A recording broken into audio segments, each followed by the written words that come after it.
Okay, good evening. Welcome to this regular scheduled business meeting of the Summersville City Council this 13th day of April 2020.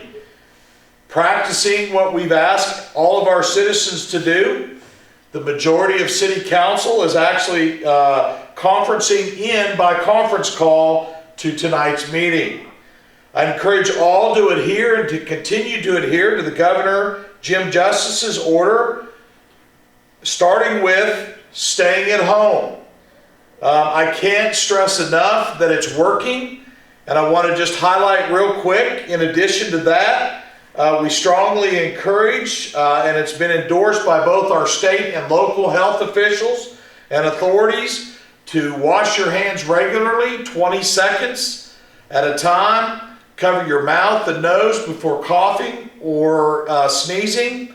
Avoid close contact with anybody. Remember the social distancing, 6 feet is the acceptable distance. And don't touch your eyes, nose, or your mouth. With that said, I've called the meeting to order, and I'd like Recorder Gary Withy at this time to take roll call. Wayne Halstead. Here. Stevie LaRose. Here. Jim Epling. Present. Mike Stedham. Here. Brandon Waters. Present. Eugene Underwood. Here. Chuck Shaw. Present. Okay. Everybody All right. We've got all of City Council and our Recorder and Mayor present. At this time, I think that we had Mike Insminger with the Chronicle. Is that correct? Yes. Okay. Are there any other guests with us this evening? Mayor, I'm present. This is Kenny Baker. Okay. We're glad to have our chairman of the Forestry Council with us, Mr. Kenny Baker. Anybody else out there? Okay. Hearing none, we'll move right into tonight's meeting. I'm telling you, that's a problem. Go ahead. Okay. Did somebody have something they wanted to say? Okay. All right. Moving into tonight's meeting, the first item on the agenda is consideration of the council minutes of the meeting we held on March 23rd, 2020. Move to approve and waive the reading. Okay, we've got a first from Councilman Halstead. Second. And who was that second from? Underwood. Okay. We got a first from Councilman Halstead, a second from Councilman Underwood. Are there any changes or amendments to those minutes as they were presented in your package, Council? Hearing none, all those in favor signify by saying aye. Aye. Opposed, same sign. Motion so carries. All righty, the next item on the agenda is actually executive order declaring a local state of emergency for the city of Summersville. Council, I'll tell you what promulgated this. It was understood at one point in time that the cities could well piggyback on the state's governor's state of emergency, but then there's been much discussion and decided that it's just better that all cities go ahead and declare their cities in a state of an emergency. So it goes as follows. Whereas on February 11, 2020, the World Health Organization announced a name for the new strain of coronavirus, COVID-19. Whereas on March 13th of 2020, President Donald Trump of the United States of America declared coronavirus, COVID-19, a national emergency. Whereas on March 16th, 2020, Governor Jim Justice of West Virginia declared coronavirus, COVID-19, a state of emergency. Whereas this situation has and will cause considerable hardship for the citizens of the city of Summersville, West Virginia, and whereas the coronavirus, COVID-19, has a great potential of causing potential threat and to the critical infrastructure, private and public assets in the city of Summersville, West Virginia, And whereas local government has the responsibility to protect the public health, safety, and welfare, and to mitigate the effects of such events. Now therefore, I, Robert L. Schaefer, Mayor of the City of Summersville, West Virginia, issued the following executive order by authority vested in me by West Virginia Code 15-5-1 and 15-5-8 of the West Virginia Code. Do hereby declare a local state of emergency exists in the City of Summersville, retroactive to March 16, 2020, until further notice, and direct that: 1. The city will support the local emergency plan as approved and implemented by the Nicholas County Commission. 2. All city departments and employees shall cooperate to the fullest extent with the emergency operation plan and all emergency directions issued by the office of the mayor. Number 3. All elected officials, employee, and law enforcement shall enforce and execute all executive orders issued by the office of the state of West Virginia's governor. Number 4, pursuant to 15-5-1 of the code, under the state of emergency, the mayor of the City of Summersville has the authority to waive procedures and formalities otherwise required by law pertaining to performance of public work, entering into contracts, incurring obligations, employment of permanent and temporary workers, utilization of volunteer workers, rental of equipment, purchase and distribution of supplies, materials, and facilities, and appropriations and expenditures of public funds. In witness whereof, I hereunto set my hand and cause the seal of the City of Summersville to be affixed under my hand this 13th day of April in the year of our Lord, 2020. So council, I would sign this, but what I would also like is an endorsement of this executive order by City Council. We have a first by Councilman LaRose. Second. Okay. We have a second by Mr. Statham. Are there any questions, council?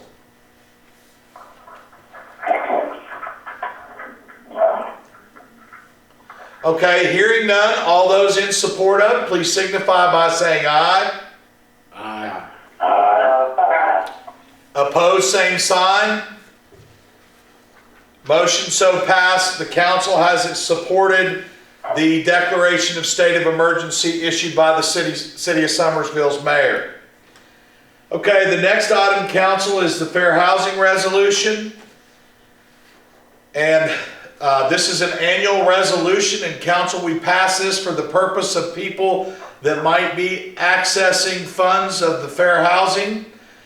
So whereas the City of Summersville desires to give meaning to the guarantee of equal rights contained in the Constitution of the law of the state of the United States, and to encourage and bring about mutual self-respect and understanding amongst all citizens and groups in the City of Summersville. And whereas under the Federal Fair Housing Law, Title 8 of the Civil Rights Act of 1968, it is illegal to deny housing to any person because of race, color, religion, sex, or national origin. And whereas under the West Virginia State Fair Housing Law, Title 49-2-305 MCA, it is illegal to deny housing to any person because of race, sex, religion, color, age, physical or mental handicap, or national origin. Therefore, be it resolved, the City of Summersville, West Virginia makes a firm commitment to do all within its powers to eliminate prejudiceness, intolerance, disorder, and discrimination in housing.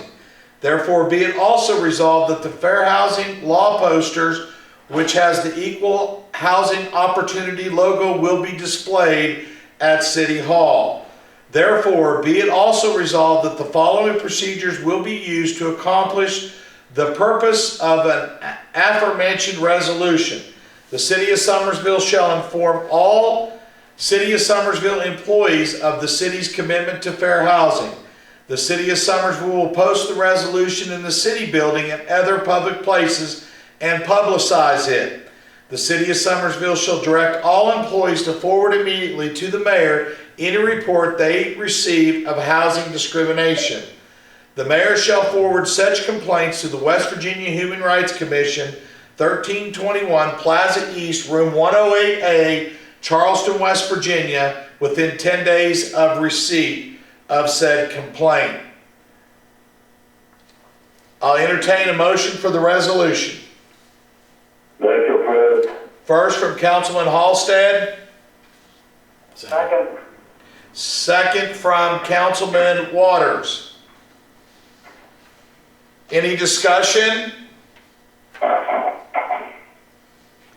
Hearing none, all those in favor signify by saying aye. Aye. Aye. Opposed, same sign. Motion so carries. It's at this time I invite our chairman, Kenny Baker, chairman of the Summersville Forestry Council, to go ahead and speak up. And Kenny, on the agenda we have Arbor Day observance and proclamation. The floor is yours. Yes, Mr. Mayor, up here. Good evening, Mayor, Recorder, and Council. On behalf of the Summersville Forestry Council and the Mayor, I present the following proclamation. Whereas, in 1872, J. Sterling Morton proposed to the Nebraska Board of Agriculture that a special day be set aside for the planting of trees, and whereas this holiday, called Arbor Day, was first observed with the planting of more than 1 million trees in Nebraska, and whereas Arbor Day is now observed throughout the nation and the world, and whereas trees can reduce the erosion of our precious topsoil by wind and water, cut heating and cooling costs, moderate the temperature, clean the air, produce life-giving oxygen, and provide habitat for wildlife. And whereas trees are a renewable resource, giving us paper, wood for our homes, fuel for our fires, and countless other wood products. And whereas trees in our city increase property values, enhance the economic vitality of business areas, and beautify our community. And whereas trees, wherever they are planted, are a source of joy and spiritual renewal. Now therefore, Robert L. Schaefer, Mayor of the City of Summersville, does hereby proclaim April 24th, 2020 as Arbor Day in the City of Summersville, and urges all citizens to celebrate Arbor Day and to support efforts to protect our trees and woodlands, and also urges all citizens to plant trees to gladden the heart and promote the well-being of this and future generations. Dated this 13th day of April, 2020. Robert L. Schaefer. Mayor, if you would affix your signature to that proclamation and file it there in our Forestry Council files, it would greatly be appreciated. Okay, Kenny, we've done so. And if you could just real quick, maybe, of course, because of the certain or the circumstances that we're under right now with the stay-at-home order with the coronavirus, what is it? Tree City USA. There you go. Yes, have changed their guidelines this year on the actual observance requirement, and so unfortunately, Kenny, you're not going to get to have your normal Arbor Day celebration with the elementary school. Is that correct?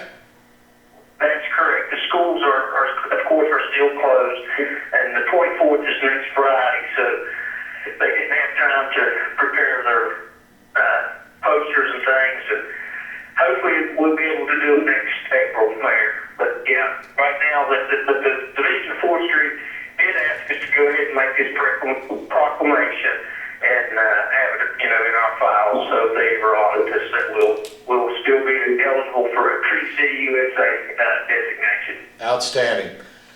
Okay, so the proclamation is signed. Kenny, thanks again to you and the Forestry Council.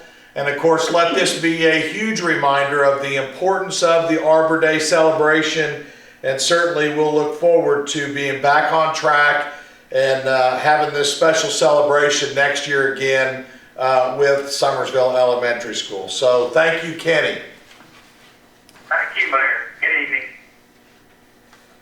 Okay, council, the next item on the agenda is approval to open a City of Summersville hydraulic account, which is going to be a clearinghouse account at BB&T.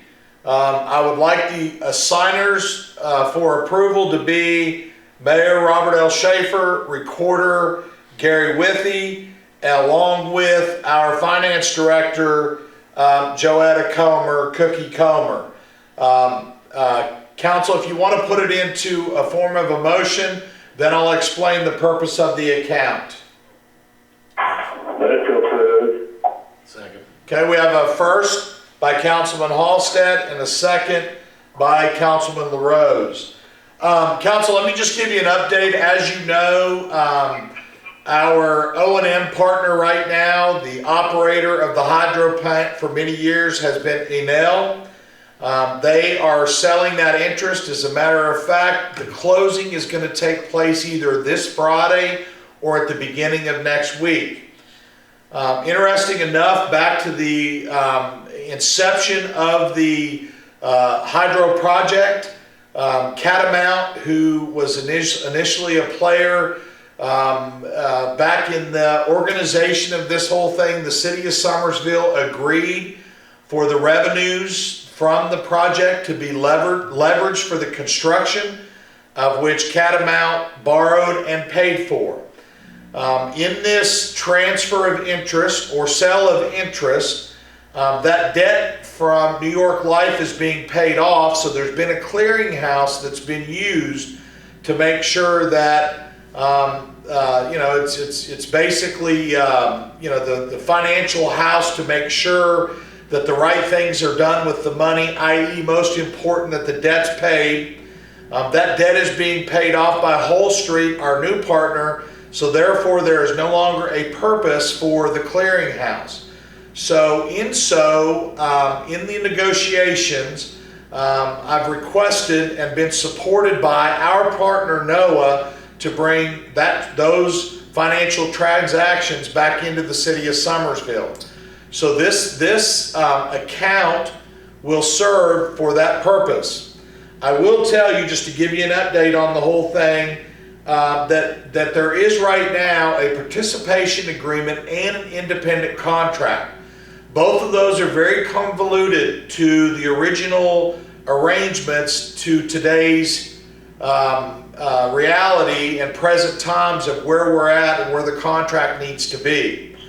So as I speak, currently, even tomorrow, there's a conference call. We are currently redoing the independent contract and going to do away with the participation agreement, which is no longer needed.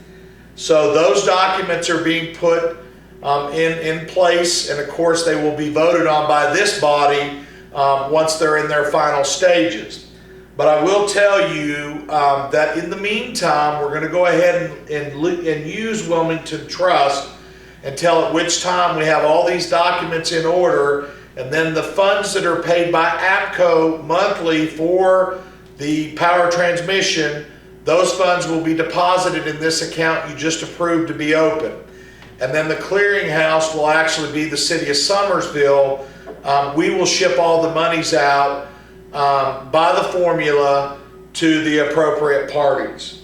So that's basically what the purpose of this account is. It will be unlike any account that we have, because I'm also requesting that we allow our finance director to be a signer on this account, simply because these transactions will be done by wire, and it would be most appropriate that the finance director is the one that calls the bank and has the wiring done.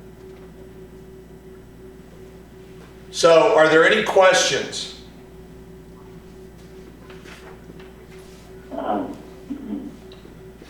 Okay? Hearing none, all those in favor signify by saying aye. Aye.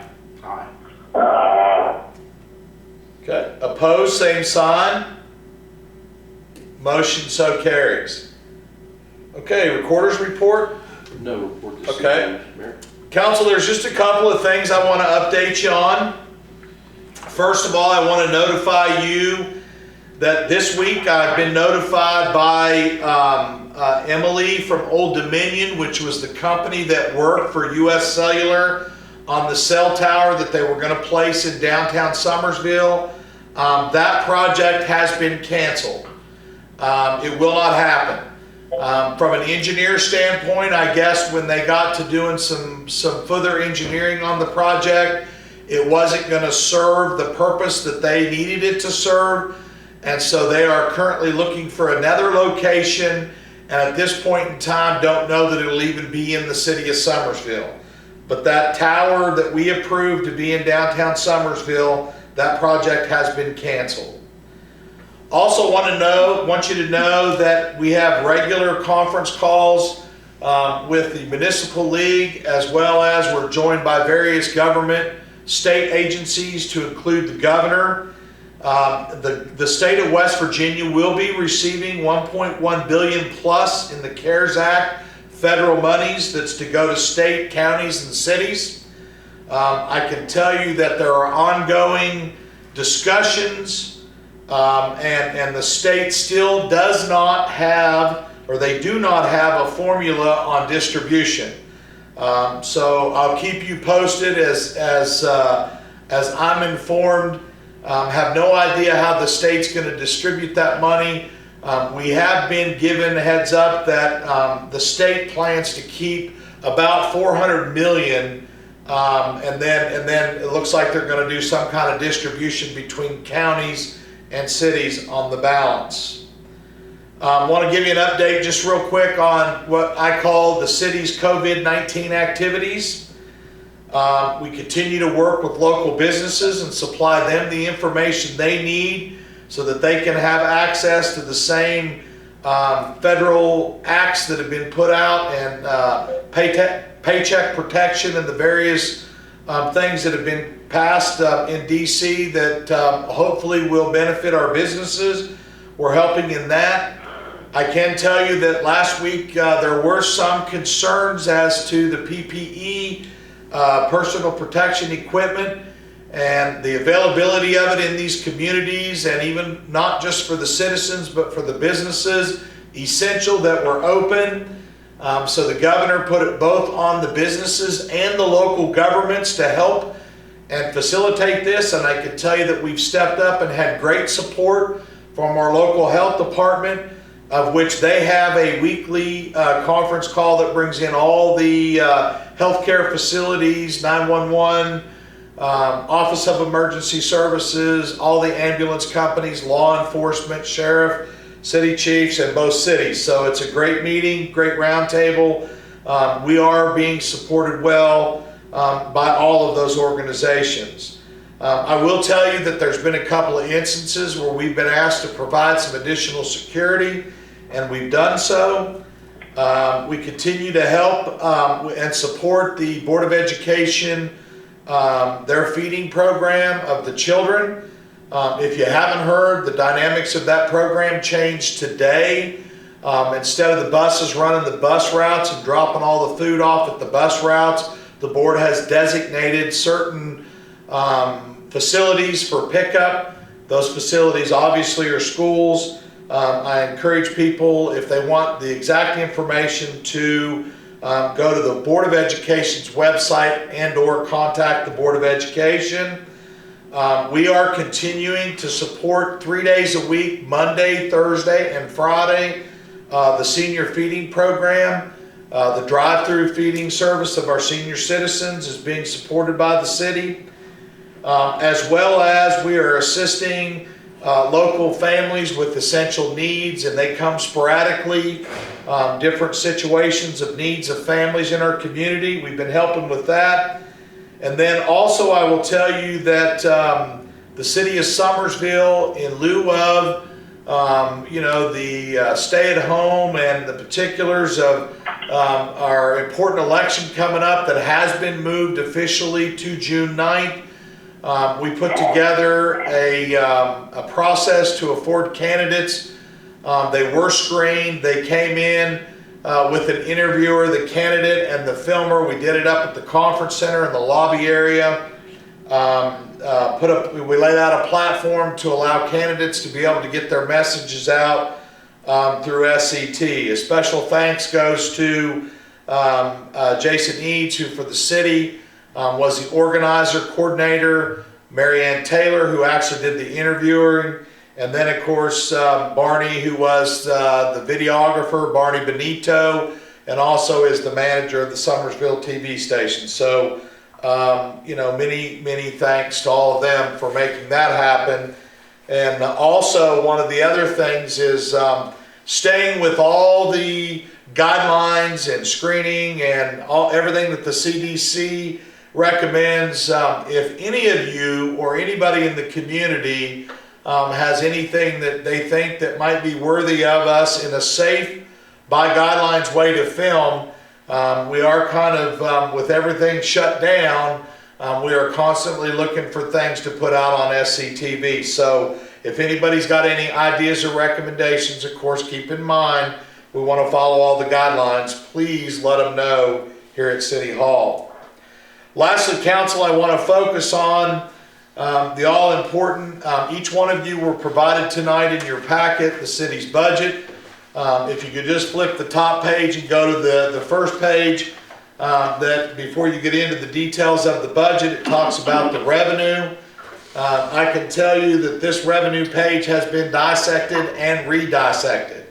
On mine, I have highlighted two areas of big importance that we continue to monitor on a very regular basis. Of course, it's going to all have major impact on not just today but tomorrow, and that is our business and occupation tax and our hotel motel tax revenue. As you all know, because you ultimately approve and pass this budget, there are major ramifications to the collections of those two taxes and the bills that we pay with them. If you look at the uncollected balance in all of the revenue lines, you can see that the two heaviest are those two areas, our B&O and our hotel motel. So at this time, we continue to be very, very conservative with the city's budget. I feel confident that with the measures that we are taking today and we're preparing for tomorrow, I feel confident that if the economy returns in the near future to some normalcy, we'll be fine. I want to let you know that without a doubt, we are looking at many different ideas and things that we can do to ensure that we're going to have no issues to meet the payments and the obligations that we have as a city. So I just wanted to bring that to your attention to let you know, that this is a constant review here at the city of Summersville from the standpoint of where we are financially. Has anybody got any questions?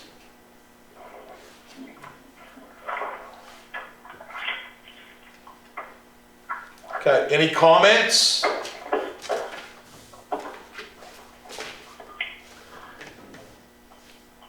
Okay, no council comments? Okay, council, listen, I thank you so much. You, like I, we're all praying for the day that we can get everything back to normal. Again, I challenge our entire community to stay the course. It is making a difference. And with that said, I'll entertain a motion to adjourn. We have a first by Councilman Halstead. It sounds like a second from Councilman Shaw. Right. With a first and a second, all those in favor signify by saying aye. Aye. Opposed, same sign. Motion so carries. Council, thank you very much. Continue to be safe. Thank you.